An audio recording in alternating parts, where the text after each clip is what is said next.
মুখে দেওয়ার সাথে সাথেই মিষ্টি গলে যাবে মুখের ভিতরে। এত মজাদার একটা মিষ্টি, কি ব্যাপার বুঝতে পারতেছেন না? হ্যাঁ, গাজর দিয়ে আজকে আমি আপনাদের সাথে একটা নতুন ইউনিক রেসিপি শেয়ার করব, যেটাকে মিষ্টি বা সন্দেশ যেটাই বলেন না কেন, খেতে কিন্তু অত্যন্ত মজাদার। হঠাৎ করেই বাসায় মেহমান আসলে আর হঠাৎ করেই যদি আপনারা এই মিষ্টিটা বানিয়ে দিতে পারেন, মেহমান তো আপনার হাতে বারবার এই মিষ্টিটা খেতে চাইবে। প্রথমে আমি কতগুলো গাজরকে খুব ভালো করে খোসা ছাড়িয়ে তারপরে হচ্ছে একটা গ্রেটারের সাহায্যে খুব সুন্দর করে চিকুন চিকুন করে কুচি করে নেব। গাজরটা চেষ্টা করবেন অনেকটাই চিকুন করার, কারণ এটাকে ভালো করে চিকুন করতে হবে। এই যে ঠিক এরকম সুন্দর করে কুচি কুচি করে নেবেন। তো এই তো আমার সবগুলো গাজরগুলোকে হচ্ছে আমার কুচি করা শেষ। এবার আমি এগুলোকে সুন্দর করে ধুয়ে পানি ঝরানোর জন্য এক সাইডে রেখে দেব। এগুলোকে এক সাইডে রেখে এবার আমি কিছু বাদাম কুচি করে নেব। বাদামগুলোকে একটা কাঁচির সাহায্যে সুন্দর করে চিকুন চিকুন করে আমি ফলে নিলাম, আর আপনারা চাইলে ব্লেন্ডারও করে নিতে পারেন। এবার আমার এগুলো হচ্ছে কাটা শেষ, আমি এগুলোকে এক সাইডে তুলে রাখলাম। এবার আমি আপনাদেরকে বলতেছি আমি এগুলোর জন্য কি কি নিছি। চিনি নিছি, গাজর কুচি নিছি, সুজি নিছি, গুঁড়া দুধ নিছি,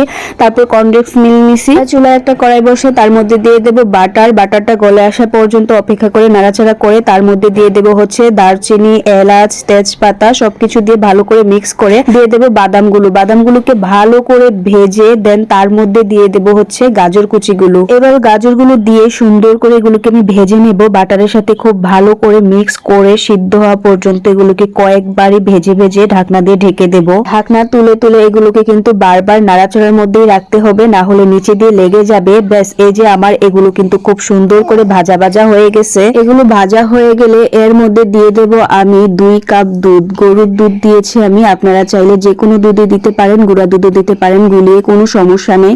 আমি এগুলোর মধ্যে দুধ দিয়ে এটাকে সুন্দর করে আবারও কিছুক্ষণের জন্য ঢাকনা দিয়ে ঢেকে দেব, যেন এটা একদম ভালো করে সিদ্ধ হয়ে যায়। 5 থেকে 10 মিনিট রান্না করার পর আমার এটা সিদ্ধ হয়ে গেছে। আমি এক এক করে সবগুলো আস্ত মশলা তুলে এবার একটা ব্লেন্ডারের মধ্যে দিয়ে আমি এগুলোকে সুন্দর করে ব্লেন্ড করে নেব। তো এবার আমার ব্লেন্ড করা শেষ হয়ে গেছে। এবার আমি একটা কড়াইয়ের মধ্যে দিয়ে তার মধ্যে দিয়ে দেব একটু এমালোশন। অরেঞ্জ এমালোশনটা আমি দিয়েছি একটু টেস্ট আসার জন্য।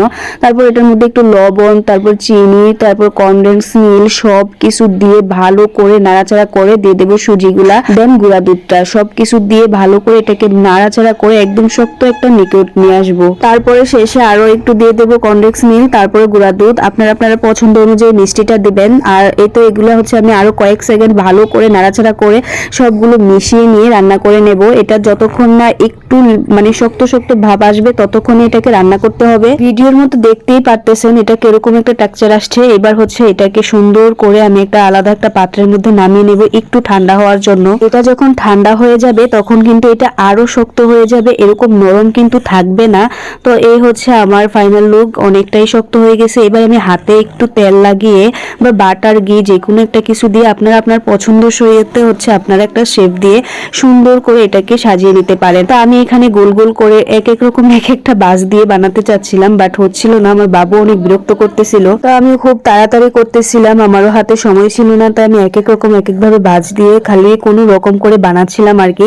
কিন্তু খেতে কিন্তু অনেক লোভনীয় হয়েছিল, মানে খুবই লোভনীয় হয়েছিল। আপনারা চাইলে বাসায় এটা অবশ্যই বানাতে পারেন। এই যে আমি হচ্ছে গুঁড়া দুধের সাথে এগুলোকে সুন্দর করে মিক্স করে দিয়ে দেন এগুলো হচ্ছে আমি পরিবেশন করব। মানে বাসায় সবাই খুবই পছন্দ করছে। আপনারা চাইলে অবশ্যই একবার হলেও বাসায় ট্রাই করবেন। এই যে আমার এগুলো হচ্ছে ফাইনাল লুক। খেতে কিন্তু অনেক মজা, মুখে লেগে থাকার মতো একটা নাস্তা বা মিষ্টি সন্দেশ যাই বলেন না কেন। তো আমার আজকের এই ভিডিওটা কেমন লাগছে আপনাদের কাছে অবশ্যই কমেন্ট করে জানাবেন। আর এটা যদি বাসায় ট্রাই করেন অবশ্যই কমেন্ট করে বলবেন। তো আজকের জন্য ভালো থাকবেন, আল্লাহ হাফেজ।